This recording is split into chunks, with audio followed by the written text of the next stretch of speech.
আসসালামু আলাইকুম। আমাদের দেশে উষ্ণায়নের অন্যতম কারণগুলো হচ্ছে নির্বিচারে গাছপালা নিধন করা, বন জঙ্গল উজাড় করা, জলাশয়ে ভরাট করা, পানি প্রবাহ রোধ করা, ব্যাপক পরিমাণে এয়ার কন্ডিশনার এবং রেফ্রিজারেটরের ব্যবহার, এইগুলোই মূলত আমাদের দেশের উষ্ণায়নের প্রধান কারণ।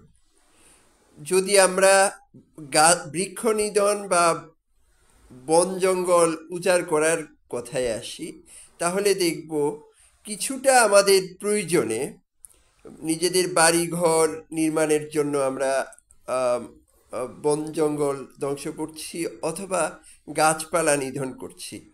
এ গ্রাম থেকে শহর অবধি গাছপালা নিধন করে প্রাসাদ তৈরি করছি, ক্ষেত্র বিশেষে শিল্প কারখানা তৈরি করছি। এছাড়া জলাশয় ভরাট করে আমরা আমাদের হয়তো আবাসভূমি তৈরি করছি, নিজেদের আহ, আহ, বাড়িঘর সম্প্রসারণ করছি, যেগুলো মূলত আমাদের টেকসই উন্নয়নের জন্য প্রতিবন্ধক।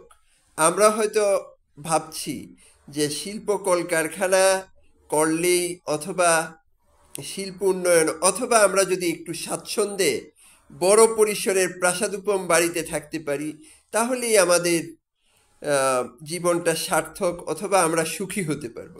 কিন্তু প্রকৃতপক্ষে আমরা গাছপালা উজাড় করার মাধ্যমে এবং জলাশয় ভরাট করার মাধ্যমে আমাদের দেশের উষ্ণায়ন যেমন বাড়াচ্ছি, তেমনি আহ, আমাদের ব্যাপক হারে এয়ার কন্ডিশনারের ব্যবহার এবং রেফ্রিজারেটরের ব্যবহার,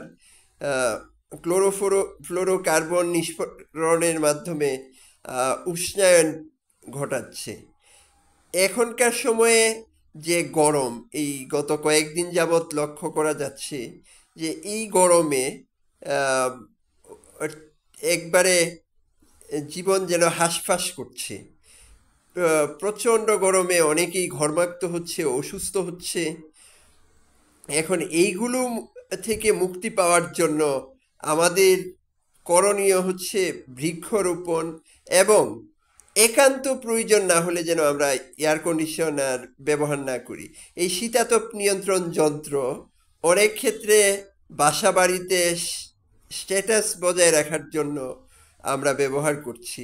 আবার অনেক ক্ষেত্রে মসজিদে মসজিদেও দেখা যায় যে প্রতিযোগিতামূলকভাবে এয়ার কন্ডিশনারের ব্যবহার হচ্ছে। হয়তো যেখানে 5 বছর আগেও এয়ার কন্ডিশনার ছিল না, এখনও যদি না থাকতো খুব আহামরি সমস্যা হতো না। সেসব বাড়িঘর বা উপাসনালয়ে আমরা নিজেদের স্ট্যাটাস ধরে রাখার জন্য এয়ার কন্ডিশনার ব্যবহার করছি। এছাড়া অনেক ক্ষেত্রেই দেখা যায় যে আমরা খাল বিল ভরাট করছি, নদী নালা অনেক সময় নদী শাসনের নামে ভরাট করছি, এবং দেখা যায় যে নদীর স্রোতকে আমরা বাধাগ্রস্ত করছি। এসব কারণে মূলত আমাদের উষ্ণায়নটা দিনের পর দিন বৃদ্ধি পাচ্ছে। আমাদের এই সব থেকে আহ, বের হয়ে আসার পথ খুঁজতে হবে এবং আমাদের উষ্ণায়নকে প্রতিরোধ করতে হবে। আমাদের ভবিষ্যৎ প্রজন্ম এবং আমাদের নিজেদের প্রয়োজনে দেশের টেকসই উন্নয়ন তথা স্থিতিশীলতা একান্ত জরুরি। আসসালামু আলাইকুম।